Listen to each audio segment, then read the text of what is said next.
Hey everybody, welcome back. Today I'm going to be doing my product review for the Ninja Espresso and Coffee Barista system. Is this the right coffee maker for you? Watch this video and find out. So you ready? Let's get into this. Just a quick note, my reviews are based upon the things that I think are important. That might be a little bit different for you, so what I recommend doing is after watching my video, you watch a couple of other videos made by different content creators.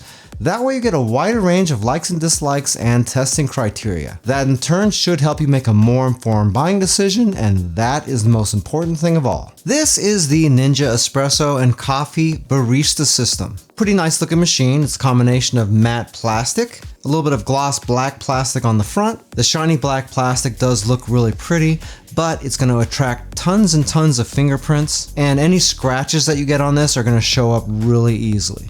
So if you have a machine like this, just be really careful with that.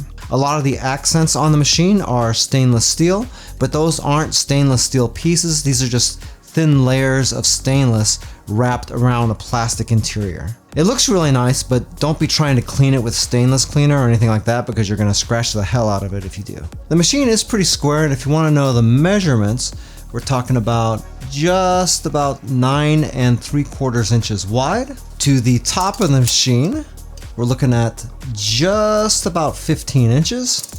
And as far as depth goes, we're talking about 13 3/4 inches if we're going to the front of the handle right here. So considering the function the machine has, it does occupy a pretty small footprint. The machine does have the ability to do both ground coffee and espresso. On the coffee side, you can do several different sizes. Obviously, you can do an entire carafe like this, which holds 55 ounces. You can do travel cups like this up to about 16 ounces. And that would just fit right in here underneath that. And if you want to do a coffee cup, you got a flip down tray right here that your coffee cup can sit on, just like that. On the espresso side, it has a little stand here that actually doubles as a reservoir to collect drippings and stuff like that. Oops. The lid on this is plastic, but it does have a little rubber overlay on it. First time I opened the box, I thought this entire thing was rubber, but it wasn't. This can go all the way down here at the bottom for large cups. This can come out also if you want to do even a larger cup and want to do something like an iced cappuccino or something like that. Or you have 3 different options to raise this up even higher for cappuccino and espresso cups. This entire section pulls out right here, and this is actually a collection bucket for all of your used espresso pods, which we'll talk about in just a couple of minutes. Around the back of the machine, we have a 60-ounce removable reservoir. And on the other side of the machine, we got a couple of things. This is our little integrated scoop. You have a larger scoop here that's designed for carafe coffee. You can see right there that if you want to do a half a carafe, it's between 3 and 5 scoops.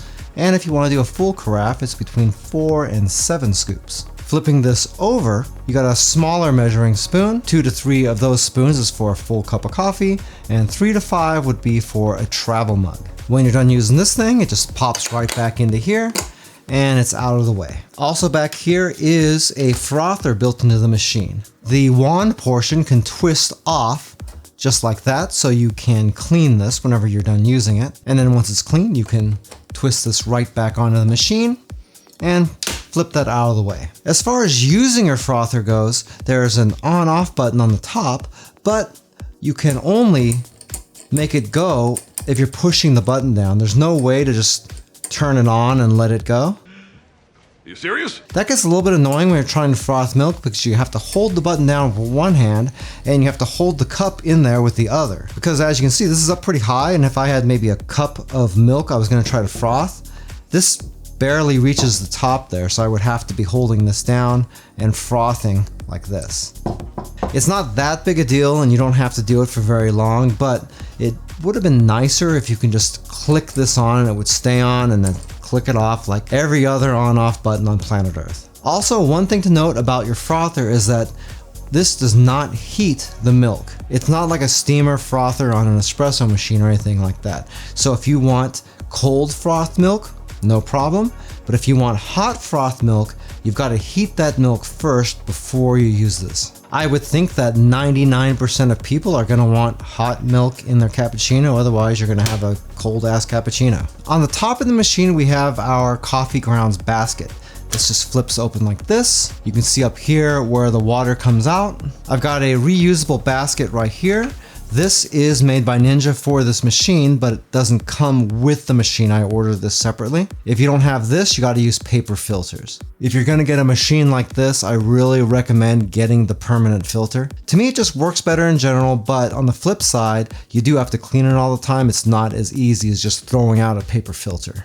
Right here we have the coffee distribution tray, and it's got a little pressure sensitive thing down here to turn the coffee on and off. Basically you have a switch down the machine that turns a little doohickey that pushes this up when you want to stop your coffee. And when it does that, it pauses the machine as well. If you were using a paper filter in this, we'll just pretend this is paper for now. After your coffee were to get finished brewing, you would just take this over to the garbage can and flip that right out just like that. And that will be out of sight and out of mind. Don't forget to wash this though, because if you don't, that's gross. Okay, critiques on this. I like that, even though it doesn't come with the machine. I like this, it's convenient and it gets the job done. And I hate this. The reason I hate this is because unlike the previous Dual Brew Pro machine, this isn't removable. So if this gets dirty and gummed up and stuff, you can't take this off your machine to clean it. You've got some screws here, so you could probably finagle it and get it off of here, but I'm almost gonna guarantee you that the screw holes on the other side are plastic, and in that case, it's probably not a good idea to be removing these and putting them in a bunch of times, because that's gonna strip those screw holes out, and you're gonna have a bad day afterwards, aren't you? The design in general I like. It fits in here nice and snaps into place and everything, but I don't know. That needs to be cleanable. Just chalk that up to, once again, Ninja making a machine that isn't super friendly to cleaning. On the other side, this is where your espresso pods go. This flips open like that. Espresso pod goes in there. This machine uses Nespresso pods like this. So you would flip this in here like that, close this up, brew your espresso, and when your espresso is done, you just flip this back open, and you just saw that drop down into the reservoir in the bottom. That's this thing down here. Remember we were talking about that before? The only other physical switch that we have on this machine other than the stuff on the control panel is this little lever right here. Right now it's in the open position. If I flip this over here, it goes into the closed position, which pushes the little plunger up on that basket that I was showing you before. This pauses your machine so you can pour a cup of coffee if you want to. And then when you're done, you put this back in here, flip this back to the open position, and it'll continue brewing, and it'll allow any coffee that's already sitting up here in the basket to flow back down through into your carafe. The carafe design's pretty interesting. Got a glass carafe. Upper section up here is plastic and it's all one piece. And on the handle, again, you got that stainless steel overlay thing. It's got a little Ninja badge on it, so that's kind of cute. And the lid just twists on. This has a pass-through in the middle, so if you look here in the carafe, you can see that the coffee gets poured all the way down to the bottom of the carafe and fills in from there. That way the hottest coffee is always coming in from the bottom. I think it helps mix the coffee a lot better, seeing as how the coffee at the very beginning is going to be strong and the coffee at the very end is going to be a lot weaker. It does seem to even it out quite a bit. If I take this out like this, you can see it a little bit better. This isn't the easiest to clean. You got to make sure that you have a little brush or something that you can get down in there with. Not really that big a deal. If you've got one of those straw cleaners, then you can use that on this thing too. I like the lip design here. It works really well, and when you pour coffee, it doesn't spill all over the place. You would think that that's just a regular thing that you get with coffee makers, but usually they kind of screw this up and you end up with weird dripping and all kinds of other stuff. Even the one on my Dual Brew Pro used to leak out underneath here a little bit because this band was made of stainless steel, and that somehow either twisted in here or was in there with pressure or something, and I'd always get little bits of coffee kind of seeping out underneath here. It wasn't really a bad problem, but it was definitely there. Right down here you got the warming plate, and this actually has a few cool features that I'm going to show you in just a couple minutes. Okay, now for the control panel, we got a few buttons here. We got a dial here in the middle, and you got a button right here that doubles as a time indicator. Up here you can see two different lights flashing. This one is for coffee, and this one is for espresso. On the coffee side, you have the option to do a classic brew. You've got a rich brew, which just comes out a little bit stronger. And you got an over ice setting that would actually give you the least amount of coffee, but it would be really, really strong. That's designed to take into consideration that you're putting it in over ice and it's going to get watered down. On the dial, you have different brew size settings. Over on this side is the full 55 ounce setting, and you can see in the picture right there that that is a full carafe.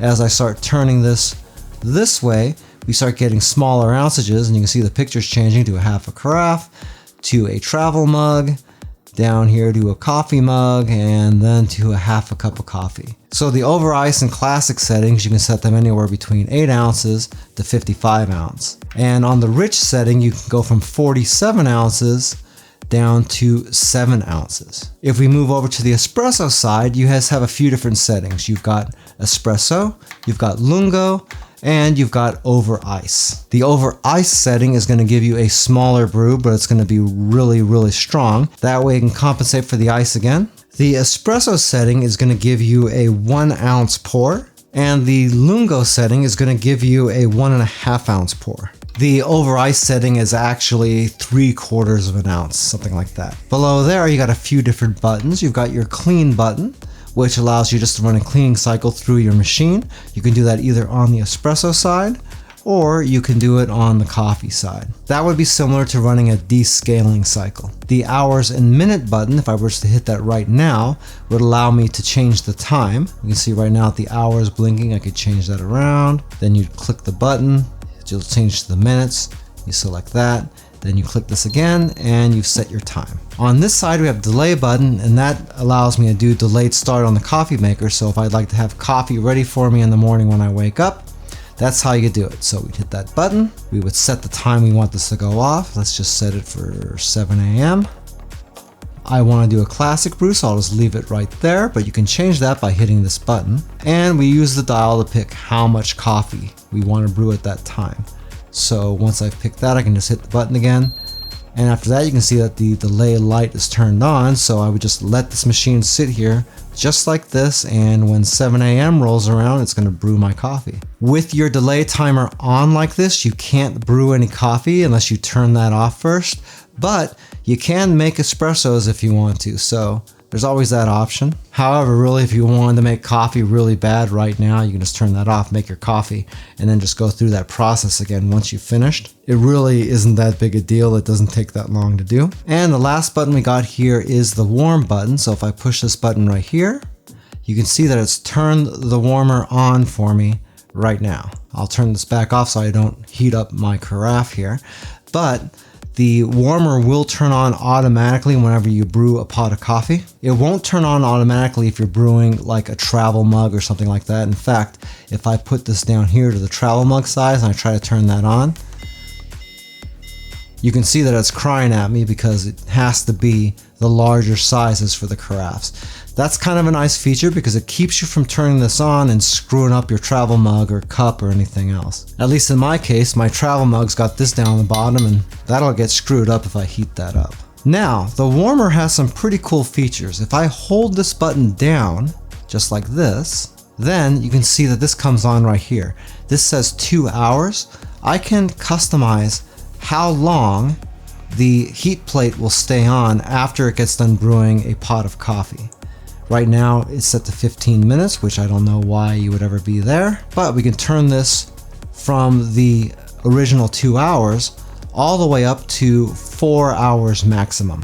If you want it any longer than that, you're kind of SOL. Once I push this, then it gives me an option for high, medium, and low, which is high, medium, and low heat. That's something that I haven't seen on a warming plate before. Usually it's just on and off. And in addition to that, you typically don't have a lot of control over how long that warmer stays on either. When the heat plate's hot, this light right here turns on, and that's a nice indicator to tell you not to touch the damn thing. Again, that's nice because a lot of machines don't have that for some reason. Okay, now that we talked about all that stuff, there's a few obvious problems here. First, I don't get why there's no option for a K-cup top for this. What? They could have really easily made this part removable and had a second piece that would fit on here that would support your K-Cups.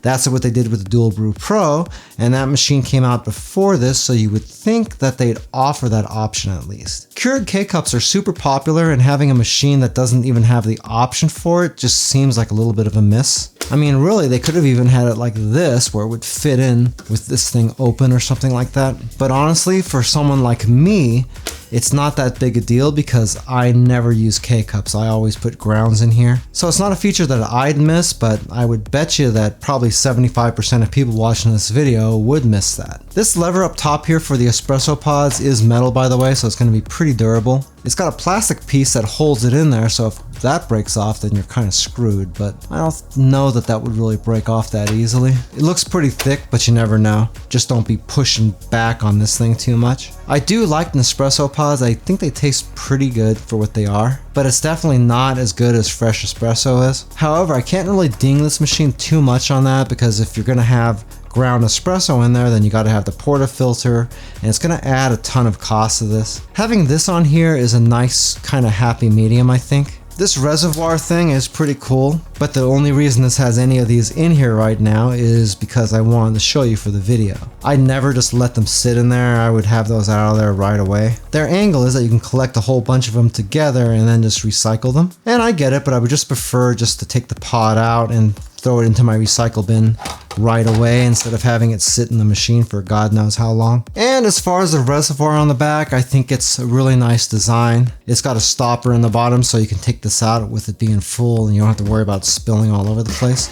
Would have been nice if it had a filter in there, but not really super necessary. One recommendation I would make about your water in here is that I would never put regular tap water into your machine. If you're always using filtered water to go into this machine, then you're not going to have to worry as much about descaling it all the time. Trust me, it'll really give you a lot more life out of your machine. Hey, by the way, if this is your first time here and you want to learn some cool new recipes, get some great cooking tips and tricks and all sorts of other kitchen related things, then start now by subscribing to the channel and clicking the notification bell so you never miss a thing. To test the machine, we did a few different things. First, I brewed an entire carafe of coffee on the classic setting. In addition to that, I set up a timer next to it so we could see exactly how long it would take to finish. You can see that it took just about 10 minutes or so to brew a full pot of coffee, and to me that's a little bit on the slow side. Most of the machines I had in the past would do a full pot in about 8.5 minutes, something like that. I don't know how big a deal that would be to you. I mean, for me, really not that big a deal. If I'm really jonesing for a cup of coffee, I can wait for it to get about halfway done and I can pause the brew, pour my cup of coffee, and then let it continue on its way, and I'm perfectly happy. However, if you do that, then that cup is probably going to be a little bit over strong because you're going to have more of the beginning parts of the brew and less of the trailing parts, obviously, because they're not in the carafe yet. Once the brewing got done, I poured a little bit into a glass cup so you could see the consistency on it, and the color looks pretty even through there. I mean, I've brewed pots of coffee before where you can see a distinct difference between the top and the bottom of the cup. Granted, once you pour your coffee, it's going to sort of mix even more, but it does look pretty consistent to me. I tasted the coffee and the flavor seemed pretty good to me. However, I'm not typically a black coffee person. I'm that person that throws so much French vanilla creamer into the coffee that it tastes more like melted ice cream than anything else. The temperature of the coffee was a little bit surprising. You can see right here that the temperature came in right about 167 degrees. And that's much lower than the advertised temperature on the box. On the box, they said you were going to get this perfect brewing temperature between 180 and 220, and that is quite a few degrees lower than that. Next, we did a little trial on 3 different things with the espresso side. First, I just brewed a regular 1 ounce espresso. No real reason to time these because they come out pretty darn quick. And that came out of the machine really nice with a nice crema on the top. Keep in mind that that layer on the top is going to depend on what espresso pods you're using. If you're using crappy ones, that's not going to be a really good result. And if you're using good ones, obviously it'll be much better. The flavor is really good, but there's definitely a difference between an espresso pod and regular espresso. So if you're an espresso purist, you're probably not going to like that too much. Next, I ran the test on the Lungo setting, which is 1.5 ounces. Obviously, you got to put that in a bigger cup, and the results were just about the same. Still pretty good flavor and a nice crema on the top as well. Taking the temperature on the espresso, it came in even lower than the coffee did. Even if you preheat your cups, you're still talking about at least a 20-degree difference. And I took those temperatures right away, so there's no way it would have cooled it down that fast, that quick. For my last test, I did a cappuccino, so I just ran it on the regular espresso side, and then I heated up some milk in the microwave and ran it on the frother on the other side of the machine. Remember, like I said before, that frother does not heat the milk, so you've got to preheat it before you use it. It frothed that milk up really nice and really quick actually, so I was happy with that. I wasn't too thrilled that I had to keep my finger down on that button to keep the frother working. It's the same frother that's on the Dual Brew Pro and it works the exact same way, and I didn't like it back then either. Anyway, it did make some pretty nice foam in there, but it wasn't the highest peaky foam that I've ever had in my life. Not up to the standard of a steamer on an espresso machine, but it was okay. Not excellent, but okay. The Ninja Espresso and Coffee Barista system is a pretty interesting machine. It fits pretty comfortably between the Ninja Dual Brew Pro and the Ninja Luxe Cafe Espresso machine. However, whether or not it's the right machine for you depends on a few things. First, if you're a coffee drinker, then you're going to be stuck with ground coffee. If you're a big fan of Keurig K-Cups, then you're kind of out of luck with this machine. If you're an espresso lover, then you're kind of stuck with espresso pods. Most espresso and cappuccino people that I know would rather not deal with those. Although the flavor on those are pretty good and they're really convenient, the flavor just can't match ground espresso beans and a portafilter. Those things all in itself make this machine a little bit of a head scratcher. They went the extreme convenience route on the espresso, but they left that out on the coffee. At the very least, I really would have wished that it would have supported Keurig K-Cups for the coffee side. That being said, when I make coffee, I always just brew a pot. I almost never use K-Cups anyway. So for somebody like me, it could be a really great fit, but it might not be such a great fit for you. In case you haven't noticed, I now have the Joe's Phenomenal merch store online. You can see a few of the products I have available down below the video window, and if you go into Spread Shop from down there, you can see all the rest. I also have a link to the store down in the video description. All proceeds from the store go right back into the YouTube channel to try to make it just a little bit better experience for you. If you'd like a little bit more information about the Ninja Espresso and Coffee Barista system, I do have an Amazon affiliate link for it down in the description of the video. If you buy anything through those links, I do make a small commission, but it doesn't change the price that you pay 1 cent. If you like this video and you like espresso, you might like to see my review video right here for the Ninja Luxe Cafe Espresso machine. That's Ninja's first try at a proper espresso machine, and they actually did a pretty darn good job with it. Well, that's it for now. I hope to see you back again here really soon, and until that time, I am Joe, and I hope you have a phenomenal day. Take it easy.